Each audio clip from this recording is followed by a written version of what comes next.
이 시간에는 그럼에도 해야 할 일이라는 제목으로 우리 함께 말씀을 살펴봅시다. 여러분, 먼저 오늘 우리가 읽은 이 말씀하고 이 앞장의 말씀이 시간차가 굉장히 많다는 것을 염두에 두시고 여러분들이 말씀을 이해하셔야 합니다. 민수기 13장 14절에서 가데스 바네아 반역 사건이 일어났잖아요. 가나안 땅을 정탐하고 돌아와서 그 땅은 도저히 우리가 정복할 수 없는 강력한 원주민들이 살고 있다라고 보고하는 바람에 이 열 정탐꾼들을 비롯해가지고 이스라엘 백성들이 하나님을 원망하면서 모세와 아론과 여호수아와 갈렙을 돌로 치려고 했던 사건이 있었습니다. 여기까지 우리를 다 죽이려고 데려왔느냐라고 하면서 밤새도록 울면서 난리를 쳤죠. 그래서 하나님은 출애굽 1세대들을 가나안 땅으로 들여보내지 않겠다 이렇게 말씀하셨습니다. 그리고 돌이켜 광야로 들어가라 이렇게 말씀하셨죠. 그때가 이스라엘 백성들이 이집트를 떠난 지 13개월, 그러니까 1년 1개월 정도 지났던 때였습니다. 1년이 조금 넘었잖아요. 그리고 오늘 본문 20장 1절 말씀을 보니까 첫째 달에 이스라엘 자손 곧 온 회중이 신광야에 이르러 백성이 가데스에 이르렀다 이렇게 나오잖아요. 여러분, 한 장 차인데요 40년이 지났어요. 그래서 시간에 대해서 여러분들께 말씀을 드리는 겁니다. 광야 생활 40년이 거의 마감되어 가는 시점에 다시 가데스 바네아에 도착한 겁니다. 38년이 넘는 시간이 민수기 19장까지 마무리된 거예요.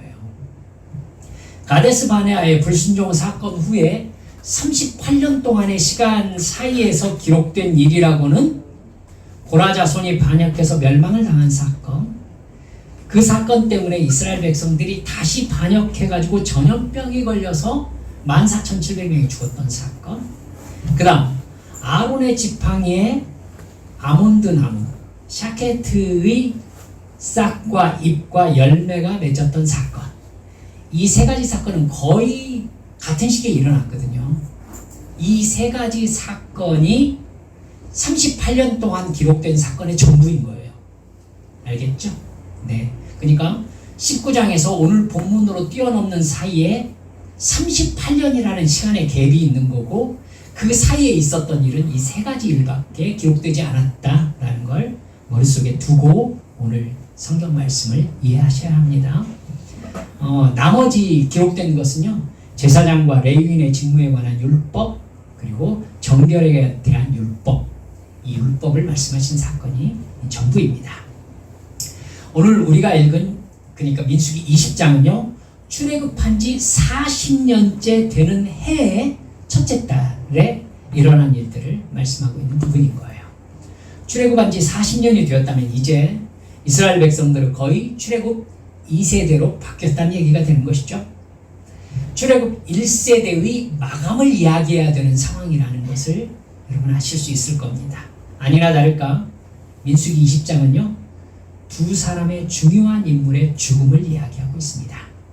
40년째 되는 해 1절에서 모세의 누이 미리암이 죽었다 이렇게 나옵니다. 한 절에 불과한 내용이지만 의미가 제법 있습니다. 가장 중심이 되는 핵심적인 지도자 중에 한 사람이 바로 미리암이었습니다. 여선지자였고 모세의 누이였습니다. 그런데 그녀도 약속의 땅에 들어가지 못하고 광야에서 죽었다 이렇게 말씀하고 있는 거죠. 그뿐 아니라 20장 22절부터는 대제사장 아론의 엄숙한 죽음이 나타나 있습니다. 민수기 33장 38절에 보면 아론은 출애굽 후 40년째 되던 해 5월 1일에 죽었다 이렇게 나옵니다. 모세와 아론과 그의 아들 엘르아살이 호르산에 올라갑니다.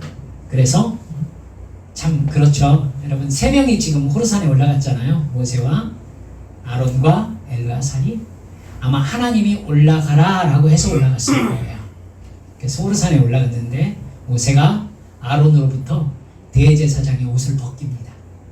옷을 벗겨서 아들 엘르아살에게 딱 입히니까 그 자리에서 아론이 죽습니다. 이제 누가 남았죠? 모세가 남았습니다. 그 모세가 출애굽 1세대와 함께 광야에서 죽게 될 것을 말씀하고 있는 것이 바로 오늘 우리가 읽은 성경 말씀인 거예요. 그러니까 출애굽 1세대는 여호수아와 갈렙 외에는 모세와 아론과 미리암까지 모두 다 광야에서 죽는다라는 걸 확정적으로 얘기하고 있는 말씀이 오늘 성경 말씀인 겁니다. 아마 이스라엘 백성들은 약 38년이 되는 이 넘는 시간 동안에 여러분 막 우리가 생각했던 것처럼 광야를 막 강행군하는 그런 시간이 아니라요. 가데스 바네아 반역했던 그 가데스 바네아 근처를 떠나지 않고 아마 왔다 갔다 하면서 살았던 것 같아요. 세일산 근처거든요. 그러니까 거기가 그 구약의 얘기로 할 것 같으면 에돔 근처예요. 에돔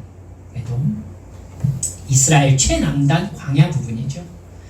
세일산 근처 에돔의 산악지대에서 38년 동안 방황하는 생활을 한 것 같습니다. 정확한 지명이 나타나 있지 않은데 앞뒤 이야기들을 종합해보면 우리가 생각하듯이 뭐 강행군의 광야 생활이 아니었다라는 걸 알 수가 있는 것 같아요. 그러니까 가데스 바네아를 중심으로 이쪽 저쪽 이렇게 옮겨다니면서 근처를 지냈던 것 같습니다. 출애굽 2세대가 대부분인 이제 구성으로 바뀌었어요. 이스라엘 백성들은 40년이라는 세월이 지나면서 출애굽 2세대로 상당히 바뀌었는데도 40년 전에 자기들의 부모들이 저질렀던 잘못을 또 똑같이 저지르고 있는 것을 오늘 성경 말씀이 보여줍니다. 오늘 말씀에 물이 없어서 백성들이 모세와 다투었다 이런 얘기가 나오거든요. 그래서 그곳 지명을 무리바라 했다 이렇게 나옵니다. 13절 말씀이잖아요. 근데 여러분 무리바라는 말의 뜻이 뭐냐면 다툼이라는 뜻입니다. 하나님과 다투었다. 근데 무리바라는 지명은요 출애굽기 17장에 이미 나와 있습니다. 출애굽기 17장에 나와 있어요. 그래서 여러분도 헷갈리기 좋은데요. 출애굽 1세대들의 이야기로 한번 등장한 적이 있습니다. 시내산 근처 르비딤이라는 곳에 갔었을 때에 이스라엘 백성들이 물이 없다고 모세와 다투며 원망했던 적이 있었습니다. 그때 이렇게 얘기했어요. 당신이 어찌하여 우리를 애굽에서 인도해 내어서 우리와 우리 자녀와 우리 가축이 목말라 죽게 하느냐 이렇게 얘기했거든요. 그때 하나님이 모세에게 뭐라고 했느냐면 나일강을 치던 모세의 지팡이로 시내산 반석을 쳐서 물이 나와서 흘러가게 해라 라고 말씀하셨습니다. 그래서 모세가 반석을 치니까 물이 쏟아져 나왔는데 이제 여러분 생각해 보세요. 거의 300만을 예상하는 인구라고 말씀드렸잖아요. 그 사람들이 물을 마신다라는 것은 또 짐승과 생활 용수까지 썼다는 것은 물이 어마어마하게 많이 나왔다는 얘기예요. 네. 여러분 그 일이 있어서 그곳 이름을 무리바라고 했었다라고 이미 나와 있었습니다. 그래서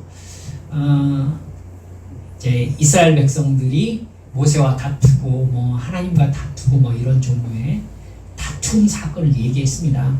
자유주의 학자들은요 출애굽기 17장의 사건이 본문 민수기 20장 사건과 동일한 사건이다라고 얘기를 하는 사람이 있습니다. 하지만 성경 정말로 안 읽는 사람들이죠. 세대가 바뀌었습니다. 그리고 장소 역시 맨 처음은 르비딤 즉 시내산 근처입니다. 여기는 가데스 바네아 지역 상당히 위쪽으로 올라온 상태입니다. 그러니까 장소는 다르고 르비딤이라는 지명은 두 곳인 거예요. 그러니까 보통 그 무리바라는 지명은 두 곳인 거예요. 근데 맨 처음 무리바는 르비딤이라는 곳으로 대체로 불리고 있습니다. 지금 출애굽 1세대가 섞인 2세대들은요 다시 물이 없다면서 모세를 원망하고 있습니다. 원망의 말이 40년 전이나 똑같습니다. 4절이죠.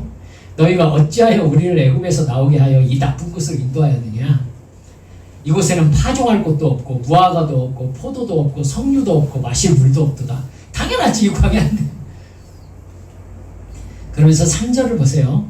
우리 형제들이 여호와 앞에서 죽을 때 우리도 죽었더라면 좋을 뻔하였도다. 하나님의 징벌을 받아가지고 그동안 출애굽 1세대들이 죽어갈 때 자기들도 죽었으면 좋았을 것을 그랬다라고. 가데스 바네아에서 자기들이 말하는 걸 하나님이 듣고 계셨다는 것을 적나라하게 경험했었잖아요. 그런데도 아직도 못 배웠죠. 아직도 못 배웠어요. 38년이나 지났는데. 아무리 봐도 그때나 지금이나 별로 변한 게 없어 보입니다. 모세가 그 얘기를 듣고 성막 앞으로 가서 하나님 앞에 엎드립니다. 그러자 하나님이 반석에게 명하여 물을 내라 이렇게 얘기를 합니다. 그리고 모세가 백성들을 모두 다 모아놓고 반석을 2번 때리잖아요. 물이 많이 솟아나왔습니다. 근데 그 일 후에 모세와 아론을 하나님께서 따로 불러요. 보자. 그리고 12절 말씀을 하십니다. 너희가 나를 믿지 아니하고 이스라엘 자손의 목전에서 내 거룩함을 나타내지 아니하였으니 너희는 이 회중을 내가 그들에게 준 땅으로 인도하여 드리지 못하리라. 여러분, 이 일 때문에 모세가 가나안 땅에 들어가지 못하게 된 거예요. 어디가 잘못되었을까요? 여러분, 이거에 대해서 조금 알고 계시죠? 설교를 좀 들으신 적이 있었을 테니까. 흔히 우리는 모세의 행동에서 잘못을 찾아내려는 경향이 있어요. 그래가지고 행동의 꼬투리를 잡으려는 아마 이야기를 좀 많이 들었을 것 같습니다. 저도 많이 들었어요.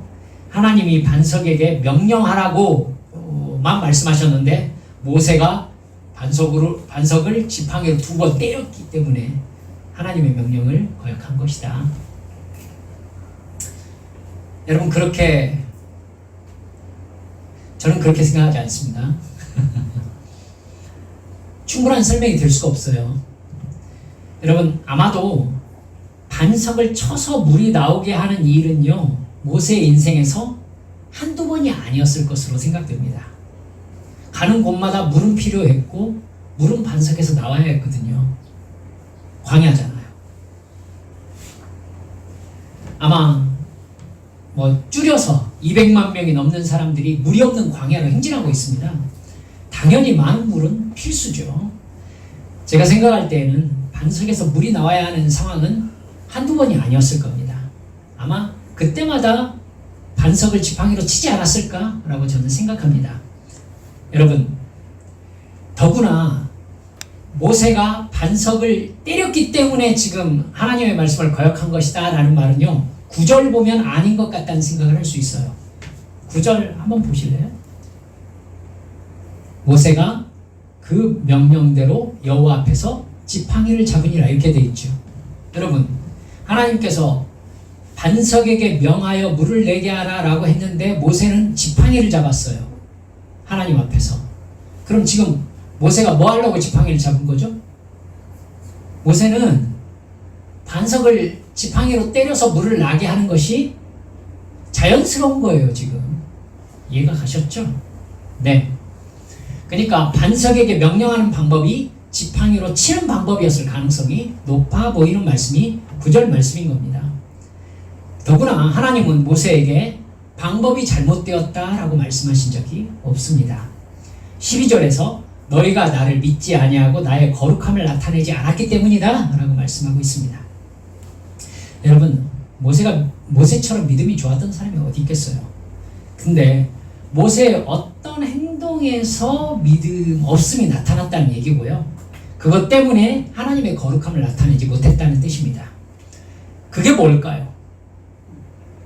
모세가 가나안을 들어가지 못한다라는 말은요, 모세 인생에서 가장 큰 일이에요. 모세 인생에서. 모세는 이 뒤로 민수기 신명기 기록하면서 신명기에서요 3번이나 이스라엘 백성들에게 니들 때문에 내가 가나안 땅에 못 들어간다면서 막 뭐라고 해요. 그러니까 모세가 그 뒤로도 하나님께 몇 번 가나안 땅에 들어가게 해주시라고 이렇게 얘기를 했어요. 하나님은 그 얘기를 다 안 돼 하시다가 맨 나중에 뭐라고 하셨냐면은 그 얘기를 더 이상 하지 마, 기도하지 마 이렇게 말씀하셨어요. 하나님 냉정하게 거절하셨습니다. 그러니까 이 일이 모세에게도 굉장히 큰 일이었던 거죠. 이 본문을 읽으면서 여러분, 하나님의 말씀에 순종한다는 것이 무엇인지 좀 신중하게 생각해 볼 필요가 있는 겁니다. 첫째, 모세는 믿음의 말을 하지 않았어요. 여러분, 믿는다는 사람, 교인들, 신자, 성도. 여러분, 신자라는 말이 믿는 사람이란 뜻이잖아요. 신자는 항상 믿는 말을 해야 합니다. 시편 106편에 이 사건에 대해서 짧게 언급한 분이 이렇게 나옵니다. 이스라엘의 광야 생활을 돌아보면서 쭉 이야기하고 있는 부분이 시편 106편이거든요. 이 33절에 보면 이렇게 나옵니다. 이는 그들이 그의 뜻을 거역함으로 말미암아 모세가 그의 입술로 망령되이 말하였음이로다. 이렇게 나옵니다. 모세가 그 일 때문에 하나님께 가나안을 허락받지 못했던 것이 망령되게 얘기했기 때문이다 라고 시편 106편이 해석하고 있는 거죠. 모세는 백성들을 그 반석 앞으로 모으고 이렇게 말했습니다. 반역한 너희여 들으라. 우리가 너희를 위하여 이 반석에서 물을 내랴. 모세가 화가 많이 난 겁니다. 모세는 한 번도 이스라엘 백성들에게 반역한 물이라고 얘기한 적이 없습니다. 또 언제 모세 자기가 물을 낸 적 없었죠. 하나님께서 물을 내신 겁니다. 모세가 그 백성을 애굽에서 인도해 냈습니까? 아니죠. 하나님께서 인도하여 내신 것입니다. 모세는 그저 하나님의 말씀에 순종한 메신저였어요. 모세는 하나님의 심부름꾼이었던 거죠. 근데 지금 모세가 너무나 화가 났어요. 화가 정말 많이 났어요. 그러면서 우리가 너희를 위하여 물을 내랴 하고 소리를 지른 거예요. 하지만 그 자리에 누가 계셨죠? 하나님이 계셨어요. 9절에 모세가 그 명대로 여호와 앞에서 지팡이를 취했다라고 나오죠. 여호와 하나님께서 그 자리에 계셨어요. 그 하나님 앞에서 모세는 아주 불신앙적인 말을 한 겁니다. 예수님은 사람이 마음에 가득한 것을 입으로 말한다 라고 말씀하셨어요. 말을 보면 그 사람의 마음을 알 수 있죠. 그 사람의 믿음도 말을 통해서 드러납니다. 여러분, 제가 예전에 어떤 목사님의 설교를 들은 적이 있었습니다. 이분이 이렇게 북한의 평양에 다녀오신 적이 있으셨더라고요. 누가 자기에게 이렇게 얘기해 주더래요. 호텔방에 비밀 카메라와 마이크가 설치되어 있으니까 절대 쓸데없는 소리 하지 말아라 이렇게 얘기를 했대요. 누구든지 그런 말을 듣고 나면 방에 앉아있거나 누워있거나 신경이 계속 쓰이겠지요. 그래서 목사님이 방에 들어가서 여기저기 살펴봤대요. 근데 그날 호텔에서의 행동은 다른 날과 많이 달랐답니다. 평소에 그렇게 거룩하게 행동한 적이 없었고요. 평소에 그렇게 점잖게 말한 적이 없었대요. 잠을 자면서도 그렇게 경건하게 하룻밤을 잔 적이 없었대요. 왜겠어요? 카메라와 마이크 때문이죠. 사람이라도 누군가 나를 지켜보는 존재가 있다고 하면 이렇게 달라집니다. 우리는 이 정도라도 하나님의 임재를 의식하며 살고 있는가 한번 돌아봐야 되지 않겠습니까? 모세는 아마도 똑같은 일, 이 40년 전에 있었던 르비딤에서의 일을 생각했을 것입니다. 똑같은 사건이에요. 정말 바뀌지 않죠. 그뿐입니까? 여기가 어디입니까? 가데스 바네아입니다. 가데스 바네아 사건도 모세에게 생각이 났겠죠. 하나님을 믿지 못하고 반역했다가 광야로 내어 쫓긴 장소가 바로 지금 38년 만에 도착한 이곳입니다. 두 가지 사건이 겹쳐서 모세에게 생각났을 것입니다. 광야에서 38년이라는 세월을 보내고 여기에 다시 이런 한심한 백성들을 이끌고 온 자신의 인생이 어쩌면 참 한심하게 느껴지지 않았을까요? 지칩니다. 자기의 헌신도 모른 채 이 인간들에게 돌로 맞을 뻔했던 일이 몇 번입니까? 화가 날 법도 하죠. 여러분, 영적 침체가 오면 사역이 피곤합니다. 여러분은 어떠세요? 교회 그만 다니겠다고 하는 성도, 이렇게 사역 그만두고 싶다고 말하는 성도들 모두 다 같은 증상이 있어요. 영적 침체로 인해서 피로 증상이 몸에 찌들어 있는 거예요. 이제 그만하고 싶은 거죠. 사실 상황이 바뀌지 않았어요. 그러니까 모세가 싫은 거예요. 짜증스러운 거죠. 여러분, 예전과 달리 모세도 이제 이스라엘 백성들에게 사랑하는 마음이 안 생기는 겁니다. 다 팽개쳐버리고 싶은 거죠. 교회에서 신앙생활을 오래 한 사역자들이 이런 마음을 가질 때가 있습니다. 기도도 지치고 찬양도 지치고 예배도 지치고 다 지쳐요. 그냥 모세는 화가 나고 짜증스러운 나머지 자기가 하나님 앞에 있다는 사실을 잊어버린 것입니다. 이게 모세의 영적 상태가 지금 침체되었다는 뜻이고요, 믿음 없는 마음 상태라는 증거입니다. 모세는 이스라엘 백성도 싫고, 어쩌면 제가 너무 심하게 말씀드린지 모르겠습니다만은 하나님도 싫고 자기의 처지도 싫은 그런 영적인 침체에 빠져 있는 것 아니겠는가 생각할 수 있는 것입니다. 여러분, 이런 상태가 되신 분들 경험 있으실 텐데요, 살기도 싫어요. 살기도 싫어요. 그러자 모세는요, 믿음 없는 자기의 마음 상태를 입술로 그냥 쏟아내버렸던 겁니다. 기억하세요? 우리 말은 아무도 없어도 하나님께서 청취자로 함께 계신다는 사실. 두 번째, 모세는 하나님의 거룩함을 나타내지 않았습니다. 하나님은 너희가 나를 믿지 아니하고 이스라엘 목전에서 나의 거룩함을 나타내지 아니하였다, 이렇게 지적하셨어요. 중요한 말씀입니다. 모세의 존재의 의미가 하나님의 거룩하심을 나타내도록 보냄받았기 때문에 그래요. 모세는 하나님의 거룩함을 나타내도록 하나님께 능력을 받은 하나님의 사람입니다. 근데 모세는 자신이 물을 내는 기적을 행하는 사람처럼 행세해요.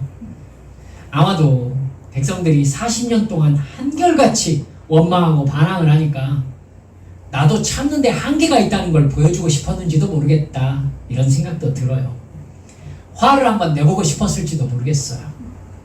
이해는 하지만요, 문제는 그게 하나님 앞에서 하나님의 거룩함을 드러내는 행동이 아니라 자기의 어떠함을 드러내는 행동이었다는 거예요.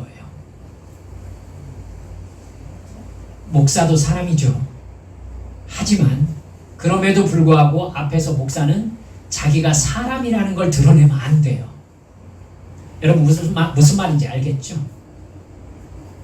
여러분, 목사도 사람이라는 얘기는요, 성도가 해야 되는 얘기예요. 목사님도 사람이세요. 이렇게 성도가 얘기해야 되는 거지, 목사가 목사 입으로 나도 사람이야 라고 얘기하면 안 되죠. 모세도 그래요. 모세도 우리가 너희들을 위하여 물을 내랴 라고 모세가 얘기하면 안 돼요. 승질나는 마음은 이해를 하겠는데 모세가 말하면 안 되죠. 하나님의 거룩함만 드러내야죠. 그러라고 세움받았으니까. 여러분, 자기의 상태가 어떠한 것은요, 자기와 하나님과의 문제예요. 모세 자신과 이스라엘 백성과의 관계가 아니라 내 상태가 어떠하든지 지금 자신이 하나님 앞에 감당해야 할 일이 내 상태에 영향을 받으면 안 되죠. 그렇죠? 여러분이 회사 생활하면서 어떤 사람이 부부싸움 했다고 출근 안 해요. 너무 피곤해서 또 출근 안 해. 아니면 기분 나쁘다고 일찍 들어가. 그런 사람 어떻게 하시겠어요? 그냥 집에 있어 이렇게 얘기하고 싶으시겠죠. 나오지 말라고 얘기하고 싶겠죠. 여러분, 자기 상황과 자기가 해야 될 일은 별개의 문제예요. 이 부분에서 저는 여러분 얼굴을 봐야 되겠습니다. 저거 눈을 한번 맞춰보시겠습니까?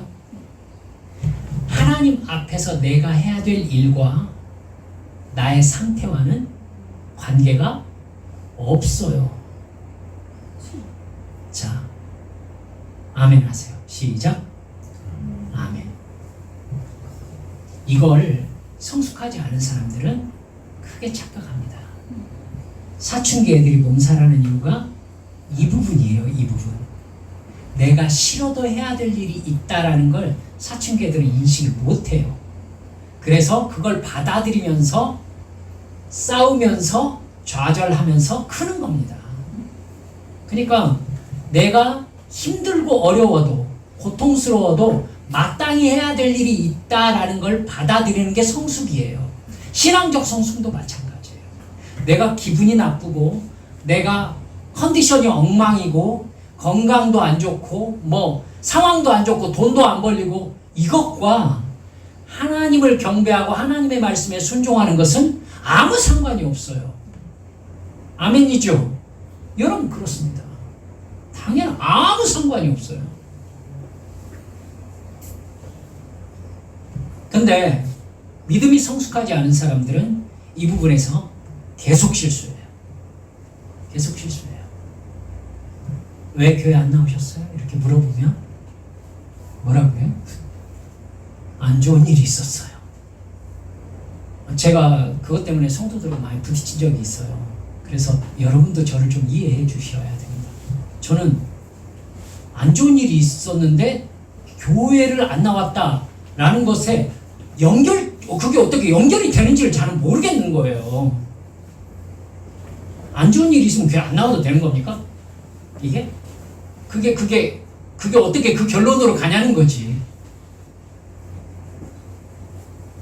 여러분, 완전히 꼬맹이인 거야. 믿음으로 꼬맹이인 거야. 자기가 기분이 나쁘면 교회를 안 나와도 되는 거야. 예배 못 드리겠는 거야. 여러분, 이게 아무 상관이 없어요, 사실은. 아무 상관이 없어요. 그리고 상관이 없어요. 마땅해요. 여러분, 해야 될 일은 나의 상태와 관계없이 해야 되는 거예요. 여러분, 기분이 나빠도 회사 나가시잖아요. 근데 하나님과의 관계가 회사 나가는 것보다 못한 거죠. 이러니까 모세가 지금 했던 실수가 결정적이었던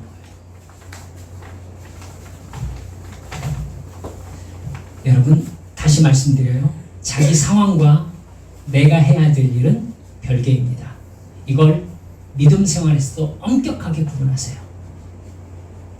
모세의 실수는 100가지 잘한 일이 있었음에도 불구하고 결정적이었어요. 마치 그동안의 헌신과 사랑을 억지로 해온 것 같은 느낌을 줘버렸어요. 말씀을 마무리합니다. 모세는 성경에 표현한 대로 하면 망령되게 말함으로 자신의 믿음 없음을 드러내고 말았습니다.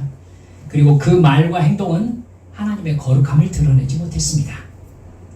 비록 근본적인 잘못은 이스라엘 백성들에게 있었을지라도 그럼에도 불구하고 모세가 지켜야 될 것은 분명히 있었던 것이죠. 여러분, 하나님은 믿음 없음에 대해서 모세에도 예외 없는 징계를 하셨습니다. 우리의 순간순간도 주님 앞에 살고 있음을 기억하면서요, 말이든 행동이든 하나님의 거룩함을 드러내는 거울 같은 그런 삶을 살아가보자, 이렇게 여러분들과 말씀의 결론을 내려봅니다. 여러분, 반복해서 말씀드렸지만 나의 상태와 상황과 관계없이 해야 될 일이 분명히 있음을 언제나 인식하면서 하나님과 변함없는 믿음의 상태를 유지하시기를 주님의 이름으로 축원합니다. 우리 함께 기도합시다. 지금 기도하면서요, 여러분, 하나님께서 우리를 기분으로 상대하지 않으셨듯이, 기분 나쁘다고 하나님께서 어떠하지 않으시듯이 우리도 하나님을 기분으로 대해서는 안 됩니다. 나 화났어요. 나 짜증났어요. 나 기분 나빠요. 하나님, 이건 아니잖아요. 완전히 꼬맹이에요. 주여, 제가 그런 믿음 갖지 않도록 해주십시오. 그리고 그렇게 영적인 꼬맹이 같은 상황에서 벗어나서 우리 하나님을 진짜 사랑하는, 그래서 주님과 함께 동행하는